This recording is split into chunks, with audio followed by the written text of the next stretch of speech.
Nagsagawa ng social media awareness ang mga tauhan ng Regional Police Community Affairs and Development Unit 12 sa mga mag-aaral ng Technical Vocational Livelihood o TVL ng Coronadal Comprehensive High School sa Barangay Zone 4, Coronadal City, South Cotabato.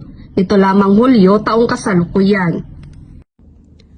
Pinangunahan ni Police Corporal Fernan Archie Palabrica at Patrolwoman Emelo Pedroso ang nasabing awareness program sa ilalim ng pamumuno ni Police Lieutenant Colonel Demetrius E. Taipin, OIC ng RP-12. Tinalakay sa mga mag-aaral ang mga dapat at hindi dapat ipopost online. Nagbigay din ng mga safety tips kung paano protektahan ang kanilang privacy at personal na mga impormasyon sa social media. Binigyang diin din ang pagkilala sa fake news at misinformation.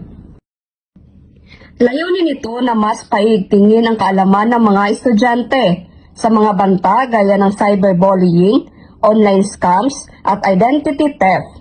Hinihikayat din sila na maging responsable at maging maingat sa paggamit ng mga ito.